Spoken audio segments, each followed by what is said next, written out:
For the past month, there has been an incredibly controversial war between House Stark and Carthago. This is an interview with House Stark's head of foreign affairs. I thought to create a series of questions to ask you, and I have some in my head, but I don't have a list. I see. Um, so let's begin with an introduction. Introduce yourself. What's Alright. your role? How long have you been in it? My name's Starfuse, obviously, for the recording. I'm the FA head of House Stark. I haven't been in the role for long at this moment, but I was the FA head for House Stark before, around the beginning of 2022, I believe, for a few months. Before that, I was the IA head. But I spent a few months as FA head before, and I've returned to my role in the past few months after leaving and rejoining House Stark. I see. So you've been with House Stark for quite a while. That's interesting. Yeah, for um, I think a year and a half at this point. Damn. I thought you were from a bunch of smaller alliances, to be honest, but I think that's I was. similarity. I've hopped around the game for a bit. I started in the coal mines because I knew Nokia from a reroll, and I went to make my own micro. Then eventually, I merged into House Stark, did some more micro stuff, and then I came back after things went a little haywire, I guess. I see. So how's your, I guess, your view changed? Like, how different is it being in a big alliance from a small one? Um, I mean, the huge difference, really, in my mind, is that in a larger alliance, there's a lot of people there that to like surround you and help you get things done. You can bounce ideas off of people much easier. It's just much more stable. It's a much more stable environment than as compared to a smaller micro. Larger micros might not have this issue, but there's really just more experienced people there. And it's just much more stable and it's less hectic, I suppose. Yeah. I guess there's a difference in how you treat people too. Like with in a micro, Yeah. you can get away with being more casual, I think, than in bigger alliances, where everything's much more serious and you have more authority. It's be serious at times, yeah. So, why have you declared war on Carthago? What's the rationale? So how Stark and Carthago have been involved in a bank called the Foundation for a few years now at this point. And around a year ago, I forget the exact date, but pretty much a year before we declared, we had reached out to Carthago to sell our shares to this from our bank that we owned, and it was due to one of the alliances that had been involved had uh, disbanded entirely, and there were just a couple other reasons. We wanted to focus on internal growth, and we wanted to just withdraw our money so we could use that to benefit our alliance, as it would have better benefit than just sitting in a bank. So we reached out, and negotiations had been going on for around a year, as I said. And during multiple times during the negotiations, there'd been an offer extended to us, which we would accept, and then later it would be drawn back on when they couldn't, when they weren't able to pay it. So they would, at one point, they agreed to paying us 1 billion over 8 months, so a total of 8 billion. And we'd agreed, and we'd reached out and tried to follow up multiple times. We'd been told that payments would begin happening as soon as possible, and it just never happened. And then when we went back, after having reached out a couple times and trying to follow up, we were told that this figure that we'd been given for our shares was just completely untrue, which doesn't make any sense. But that was generally the issue. We had been extended a few offers that were much lower than what our shares were worth, and they were more so equivalent to what the shares were worth when we initially purchased them, which was, I believe, 1,000 per per share, and we own 2.6 million shares. So that should add up to 2.6 billion. So that was the offer that was extended to us. Um, some other offers, including loans that we could try to collect, in addition to some extra cash, were offered and accepted, but didn't end up coming to fruition or anything. So the gist of it is mainly that the offers that had been given to us after we both sides agreed to paying out 8 billion were much lower than was expected. So and after trying to negotiate for a year, at some point you have to kind of say, well, this isn't going anywhere, so you might as well pursue a different action to try and get this done. Yeah, I'm not huge on numbers. I don't care that much about them.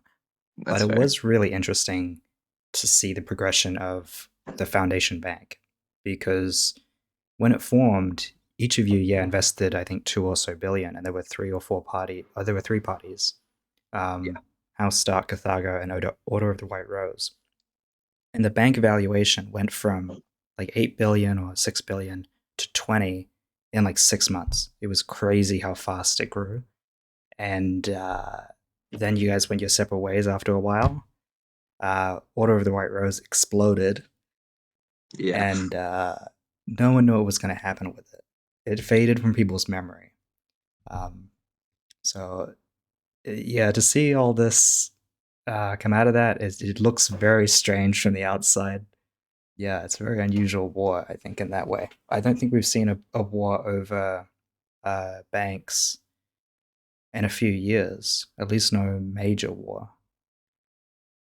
I mean, as far as Casus Bellies go, I haven't really seen anything on this level in the couple of years I've been politically aware of what's going on.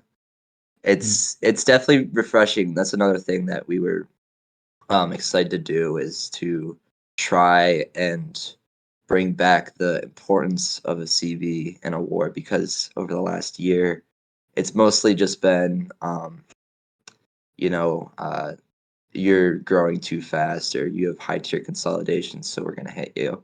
You have the largest block, so we're gonna hit you. It's very bland to some, and in my opinion as well. So it was definitely interesting to be able to do something new as far as the having actual Casus Belli for this Yeah, war. So I mean, you both posted. Both the posts were really good. You guys, was it a 90 page or like a 60 page document?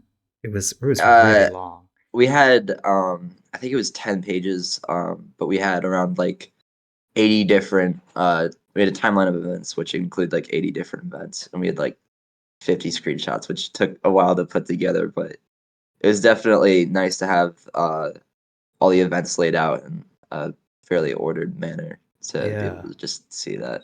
that was crazy to be honest. Because I mean, I did one of those for Camelot a few years back, but it was only internally. It was the first time I've seen one of those posted publicly. Um, Mm. and then the counter argument to that we gained from Carthago was like, it wasn't in a Google Doc, it was on the forums, but I would say that's at least like 5 pages of rebuttal. And then there were It was spreadsheets fairly long, dropped. yeah. Yeah, it's crazy. And then the leaks, that I don't want to get too far ahead. Mm. So you guys attacked with half of Guardian, not with the full half, Yes. the entirety of Guardian, but only half of them. Yeah. And the fighting pacifists, Carthago's MDP ally, uh, didn't counterattack. They let them get rolled. What happened? Why did it go down that way? Um, so mainly the reasoning for that is obviously that TFP is allied to both House Stark and to Carthago. So it was difficult for them, to say the least, to try and deal with this situation. But it was mainly so we'd been it was a fairly even war, which we uh, were, we discussed. We were trying to make it as even as possible, which is why we only brought in half of Guardian. So it was mainly to just even out the tiering and all that. And in exchange, TFP did not step in. So to make it, given that the war was fairly, although we did have significant or some tiering advantages, minor tiering advantages, uh, it was a fairly even war. So that's why it remained the way it did. That's interesting because I was wondering about the intelligence clauses. Like as soon as it went down, I was wondering about it um, because there's an intelligence clause between the fighting pacifists and House Stark. So the Yeah, moment you said you were going to go on the offensive against their ally, it concerned their security, so you'd have to inform them of the plan. But then yeah, TFP also has an intelligence clause with Carthago, so the moment you told them that plan, they were obligated to divulge it to Carthago. yeah. um, so did that happen, or did they keep it secret from Carthago, to your knowledge? Um, Carthago was aware, I believe, that we were we had a CB at least. They knew of the CB. Um, Obviously, at the time that we hit, they weren't militarized. So, I mean, I'm not sure as to his wording and everything was we did do all that, but I mean they had an idea, I'm sure. Yeah, it's interesting they didn't militarize. Yeah, They I was gave TS a surprised lot too. of I thought flack that for they would that. have. Yeah, I was surprised they didn't mill up whatsoever. But I mean, I'm not complaining about it. Fair enough. Um, the other part of that part of the war, which I found really strange, was that people gave TFP like a lot of flack, but not as much as I thought they'd get. Like the syndicate was like publicly disgraced for not defending their allies a few months ago. TFP, I think this is the third instance of them doing it. So they didn't defend Camelot when New Polar Order hit them. They didn't defend the Coven when they were attacked by Aurora, and then they didn't defend Carthago, uh, which I know is great for you in this instance, but I think it's very unusual. Like we've never seen an alliance do it more than once in a row. We've certainly never seen it three times. Um, are you concerned, I guess, that the fighting pacifists might not defend you next time one of their allies has an issue with you? Like Carthago might carry a grudge from this. Um, Yeah. Um, I mean, in this instance specifically, it was more so that had they defended uh Carthago in this war, they would be breaking either our treaty or theirs if they decided to step in on either side. So, in order to kind of balance it out, they wish to remain neutral in the matter. And I mean, if it comes to a point where Carthago really, or they wish to hit us, and uh, we're both allied to TFP. I mean, TFP definitely is not in favor of um, having to leave their allies without as much defense as they'd like. So I don't think that it's like I mean, if Carthago was to hit us, then it could maybe be an issue, but it's not.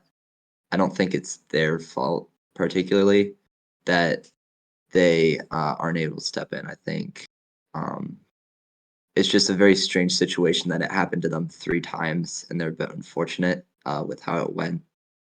That they happened to ally two sides of an ongoing dispute, but I don't believe that they're wishing to not help their allies if it comes to it. They definitely wish to see this out in a more less destructive manner. So I don't think they wish to hurt their allies in any way. So if it comes to another war with Carthago, then we'll see what happens. But yeah, All right. So I just had a look at the stats today. I haven't really been paying attention to them. I'd only been hearing about the propaganda, which was mostly from Carthago's side. They yeah. said that House Stark wasn't declaring many wars, the Guardian was doing all the heavy lifting, and they were saying they had excellent numbers. Looking at the stats, that isn't entirely true. Carthago has lost 34 billion, I think 32 billion in infrastructure or something. 35 Yeah. billion I infrastructure. is it? Yeah. They Yeah. definitely have had their infra shredded. When it comes to if they're when they say that House Stark hasn't been able to at the beginning, it was mainly I have to look at the numbers really quick if they want to load, but I know towards the end of the war, we've shredded them pretty well, or their infra. So a lot of their higher tier has slipped out of the range of some of our high tier, and that has definitely made it a bit more difficult to. Let me see if I can get the numbers up real quick I to managed get to off pull it high up. wars. Apparently, Okay. it's 422 offensives to Guardians 104, so that propaganda was Yeah, we definitely nonsense. have more. Yeah. That's crazy. Um, so this has actually been a rather successful war for House Stark, all things Yeah, it considered. has. Um, do you think your military reputation has improved around the game? Um, I think that I mean most people I do know when I was perusing Ron at the beginning of the war, most people were writing us off as just these incapable fighters, and obviously that hasn't remained as true as they probably would have liked. I know that some people were saying that we just give out a lot of loot and we just can't fight capably in any manner. Um, I mean, obviously, if you look at the stats, we've given up significantly less loot than they have. Which I mean, obviously, we were on the offensive and everything, but I mean, I do think it's definitely a step up from what people would have expected given how handily we've won this war. And obviously, we got some help from Guardian and our prot Imperium of Man, but we still or House Stark in general still did a ton of damage. Trying to look at the alliance leaderboard. We did the most damage, 17 billion net. We inflicted 31 billion. I mean, I don't know if I'd call that a poor performance by any means. Obviously, you can always improve, and we're gonna look to do that in future wars. But I do think that we've definitely performed to a higher standard than some people were expecting. mm, yeah. I think Imperium of Man was an interesting inclusion. I wasn't expecting them to Yeah, participate. I wasn't even aware that they'd signed House Stark when this thing began. And then during the middle of the war, the leader of Imperium of Man, Lysander, bought Royal Orbis News, which is the largest news yeah, network in the game, for I believe like upwards of 20 billion, which is insane. yeah. Um, It was definitely a lot. it seemed like, I guess, the biggest tool of like propaganda or uh, was maybe not, yeah, more or less propaganda shifted, right? It moved from their control to yours. It didn't really make a ton of sense for Carthago to do that as a political decision or even an economic one. Um, so, how was House Stark being involved in that? Where did you know he was going to purchase it? As have you tried to influence it a little bit, um, or has it been completely separate and almost removed from the war?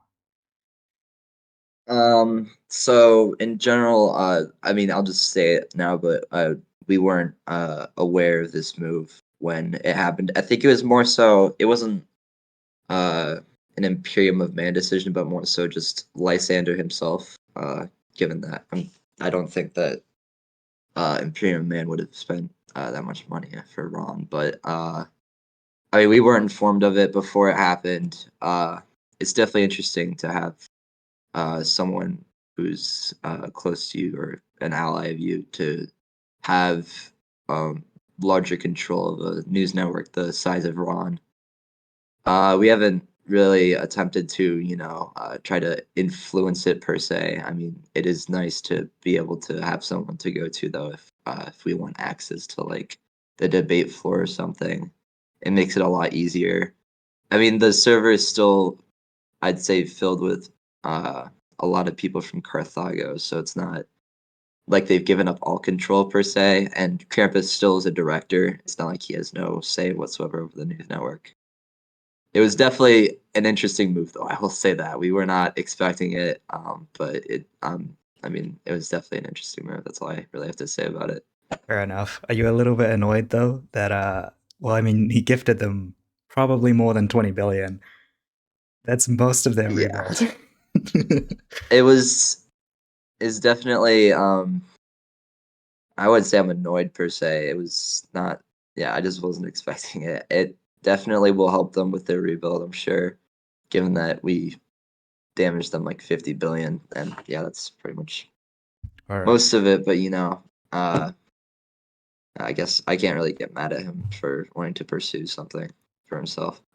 Fair enough. I think the war has been going on for almost a A month. month, pretty much. Yeah. Yeah. So it's not the longest war you've fought. I think we might have that title. But Yeah, that was a couple of months. That was definitely a bit longer. yep. The terms though, very Yeah. spicy. Yes. So who are the negotiators? Who's sitting down to negotiate the piece of this thing?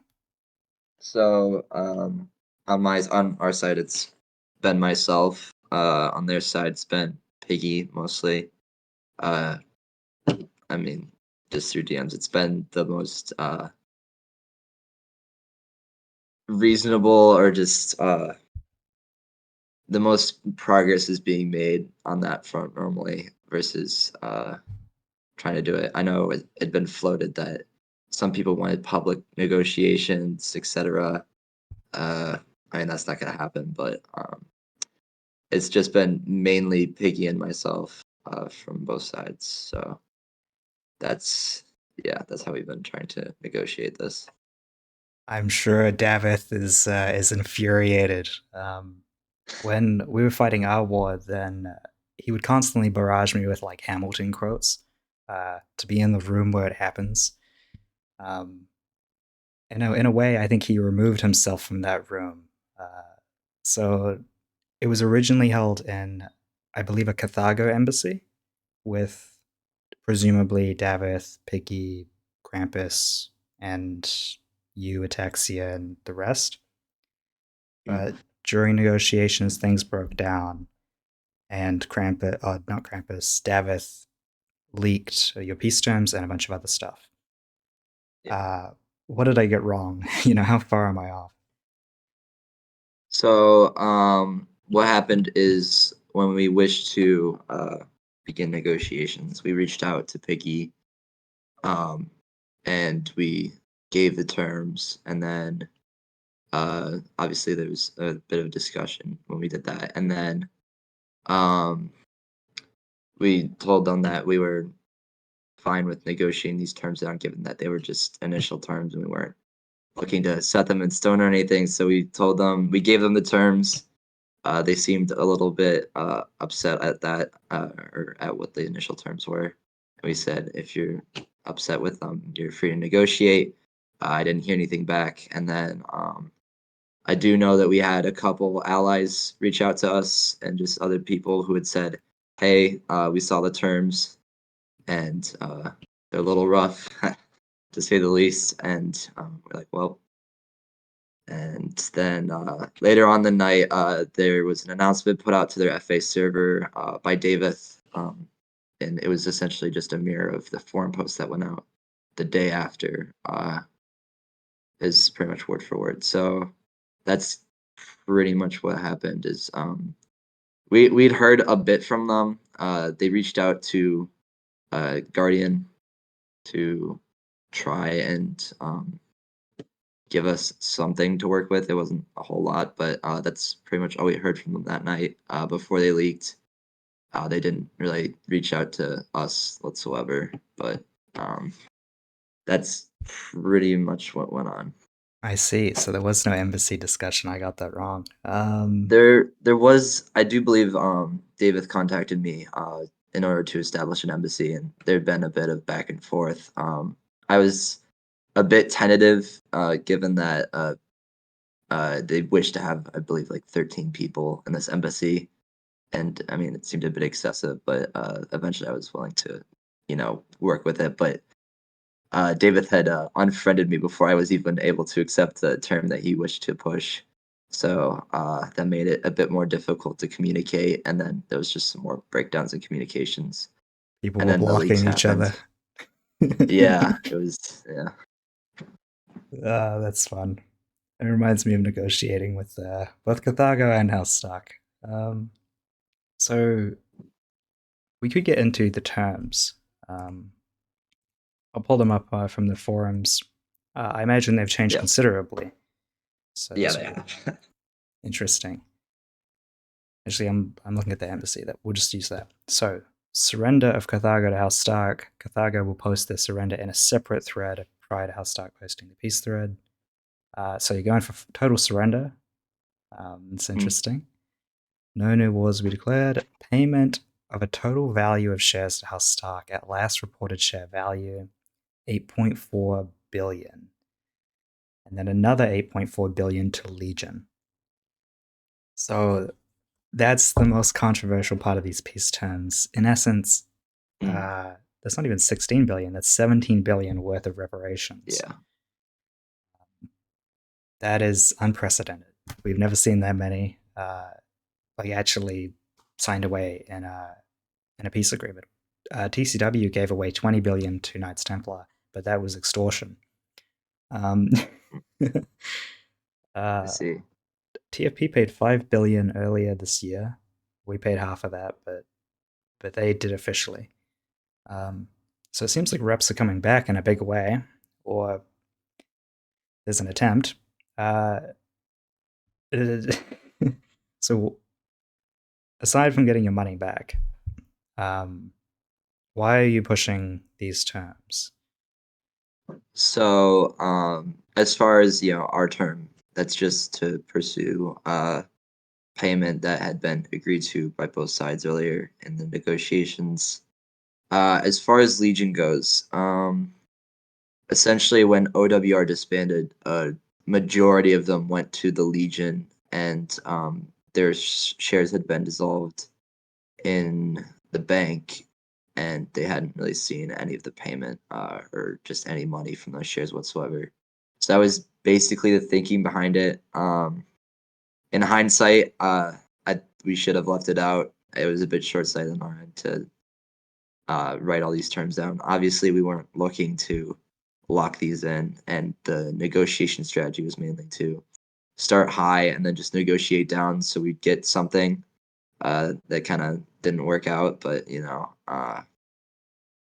it was mainly what the thought was going into this, that we would just negotiate the terms down to a more Mm. amicable place. So we should have, in hindsight, I'd say the Legion term and the one with food probably should have been left out. Yeah, I And think it's just the the food reps one for, is one of the yeah, more controversial as well because yeah. supposedly you didn't ask Legion about giving them back their money or getting their money back, and Legion didn't approve. And then in conjunction with the food term, which is, I think the official explanation was that you were doing it to limit food production across the game. It's more so a meta thing where it'd been discussed by many people just in some negotiations from the last war against, or it had been briefly discussed, but obviously the state of food in this game is not in a great place at this point in time, and we wanted to kind of get a feeler to see if we can maybe try to advance the meta in some point. Obviously, in conjunction with everything else, it should have been left for a different war, but that's mainly the thought behind the food term was not to punish CTO, but mainly to try to get the ball rolling as far as advancing the meta. So that's pretty much that Yeah, I term. think And as far if you as hadn't done it in this war, you probably that probably would have worked in conjunction with the other term. That's what most people are saying, that it's to yeah, economically cripple them, because apparently all of this was to happen before rebuild, which they go from a war. Sorry, they fight a war. Um, they spend a ton of money doing it. They lose a ton of infrastructure. They rebuild. They get rolled again, and then they have to pay out almost the whole rebuild's worth of reparations before rebuilding again. Uh, in a way, uh,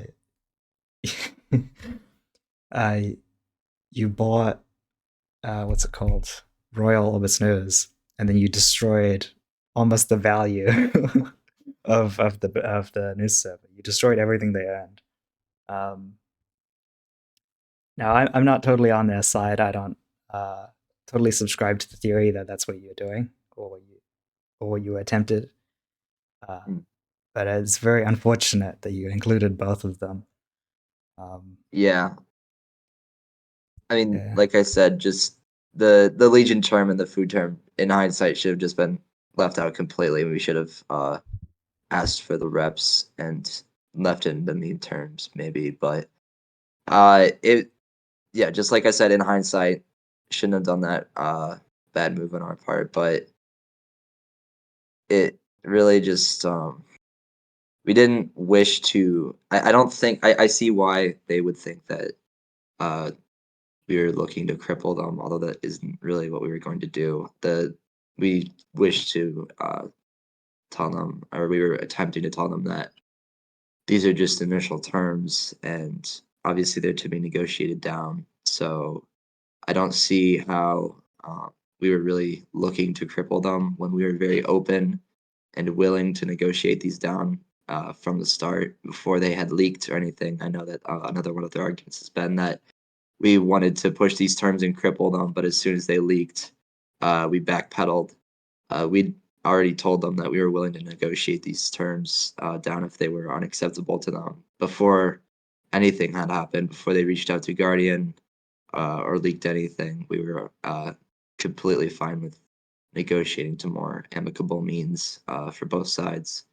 So, I mean, the terms, they're harsh. They look like they could, if it was set in stone, if we were to sit on them to accept these terms, that would be harsh, obviously. But that wasn't really what we were attempting to do, and it was more so just a mistake in hindsight. yeah. The leak was also another interesting part of this war. Carthago has leaked during a number of wars now, which I have mixed feelings on. I think they got a lot of backlash. I think from the leak. Uh, like it's a pretty bad set of peace terms, and that usually Yeah, justifies leaking. Uh, but yeah, I guess a lot of what you've said up to this point is also true. You were not committed 100% to these, and that they didn't try to negotiate down before leaking was a very unwise decision on their part. Um, there's a lot of leaks in recent wars. I'm starting to think it's yeah, becoming a trend, which it might be good because more people become involved. It might be bad. Uh, yeah, we'll see how it pans out. Um, yeah. so, which terms have been struck down?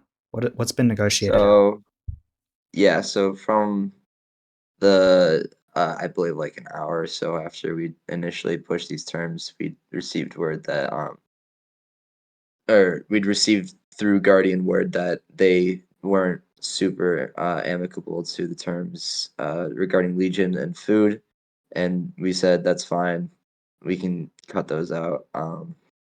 So those are the first terms to go, and uh, I mean, the rest is still being negotiated at this point, but the flag was definitely an issue to them as well. So we were willing to part ways with that as well. So mainly it just the Legion, the food stuff, which was really not meant to. It was meant to be negotiated down or out since it wasn't the highest.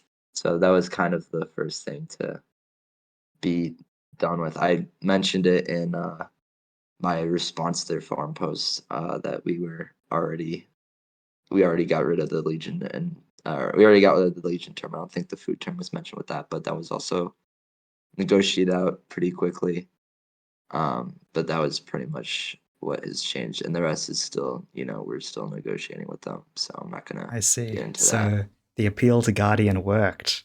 They went above your heads to Guardian and managed to get some stuff removed. How much of the peace agreement would you say, like, did Guardian contribute to? Like, are they responsible for half of the terms here, or like one or two of them? Um, no, I mean, I'd have to check if I'm pretty sure we shared the terms with them prior, but So is it they mostly were a House mostly Stark it was creation? mostly written up by us, yes. So we were mostly the ones who wrote these up. And I believe we had a meme term that was contributed to us by our prod IOM. That's pretty much the extent of the terms. And I mean, obviously, yeah, they were just mostly written by House Stark, and then just a small contribution from IOM as far as one That's meme uh, term. that's a lot of faith. I know the House Stark Guardian relationship is very, very old. The fact that they put that much faith in you guys to create the peace terms almost alone, it's very rare. Um, very, very rare. Uh, okay, so they were negotiated out. How long do you think before this peace agreement gets signed? Then, what are the biggest obstacles remaining in the peace terms? Um, I mean, I'm not going to give like super specifics, but we're looking to get it done with in a reasonable amount of time within the week, I'd say. Uh, I mean, the leaks definitely changed the situation. So we, I mean, we just kind of looking to wrap this up within a reasonable amount of time. And yeah, that's pretty much it. Fair enough. Um, well, okay, actually, this is another question I've got. So, Ataxia, I think I saw a bit of his Thalmor interview, and in it, he said that he didn't put much faith in terms that reset relations or formal agreements of that kind. Carthago, I think, has been very hostile, uh, publicly at least. Do you think that grudge or dispute will like carry on? Do you think they'll try and get revenge at some point? I guess. um, I mean, it could be in the cards. I mean, I also agree with Ataxia in where I don't really believe in a term to reset our relations given how things have went down, just in regards to the negotiations that took over a year, because of what they were, doing as far as, backing on everything. So just having to deal with that for a year and then, uh, the things or the terms ending up the way that they did, we're just really not open to a term like that. As far as just being hit, uh, I mean, I don't really think there's a like a incredibly valid CB. Maybe I mean it's definitely not an unjust war. I mean from either side, but you know, Mm, I guess if they're willing to pursue a move like that, I don't know, it could happen. I mean, given the way things have ended, but there's nothing set in stone or anything. But it's definitely we made some history with this war between us and them. So it is things have definitely changed. So yeah, it's difficult to kind of reset the relationship 100% after everything we've been through. Mm. Part of me wondered what would happen if if they'd actually accepted these terms, because to be really blunt, they're very harsh. They are Yeah. very harsh terms. If they'd accepted these, that would have put a big target on your back, and they would have every piece of ammo in the book to come at you with a huge coalition to get revenge. So, Yeah. uh, if if they'd actually accepted these, would you have maybe reconsidered and said, actually, maybe we'll be a bit more charitable and remove some, or would you have accepted it? And, I don't know, become the villain for a little bit.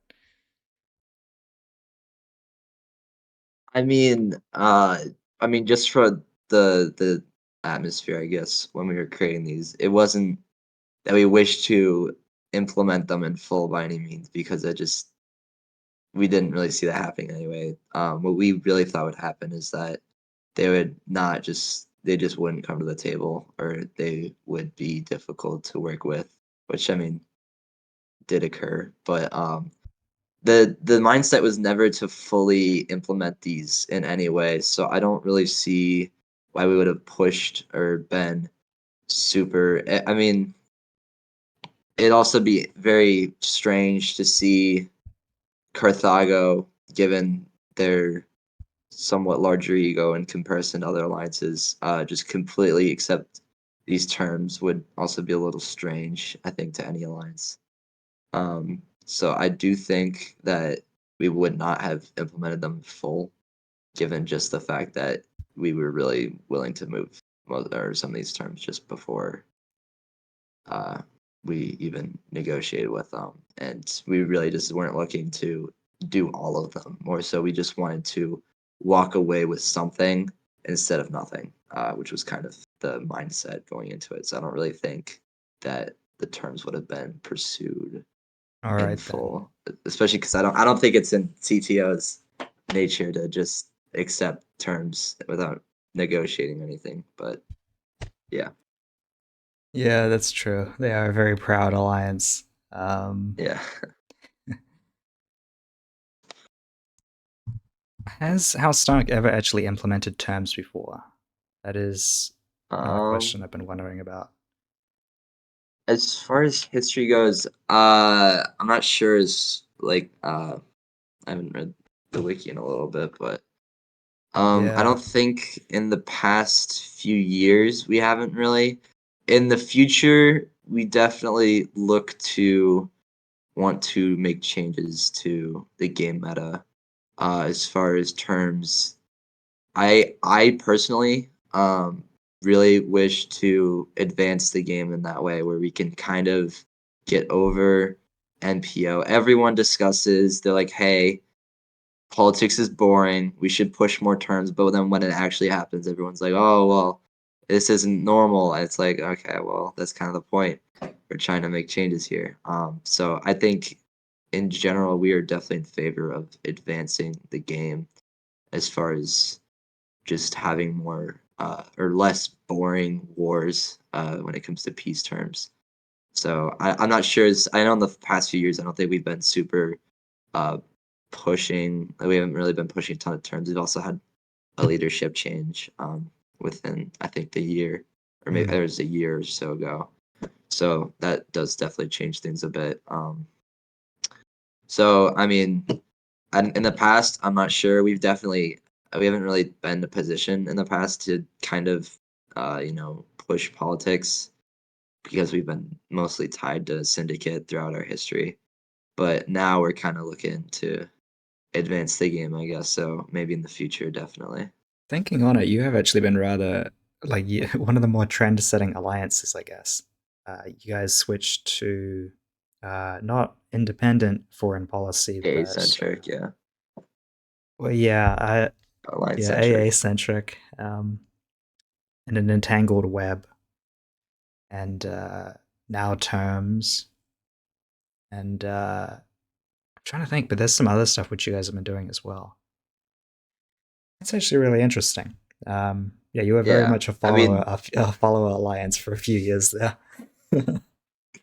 yeah, I definitely would say that we were. I mean, we followed TS around, but we're kind of looking to advance the game at this point. We're very interested in just pushing game meta further than it is right now. We want to make a difference, so that's kind of what Mm. we're trying to do. It'll be interesting to see how things pan out because I think there's a lot of alliances trying to trend set right now. Even we're doing it to an extent. Like the past few wars we've fought, all our terms have been political.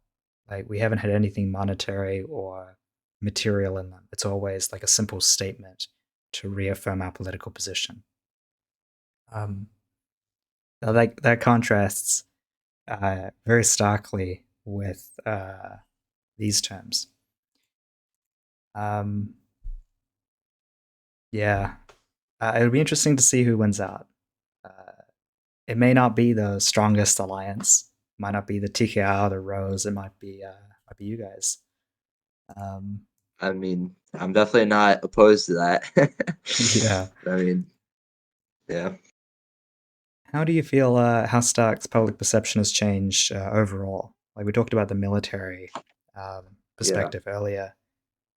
I think a lot Well, more people know of yeah, you guys sorry. now, Yeah, for better and worse. I know that.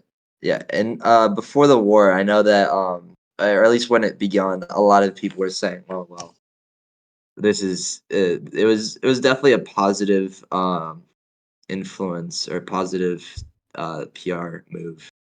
A lot of people were like, "Hey, this alliance doesn't normally do a whole lot. This is interesting. They're trying to do something."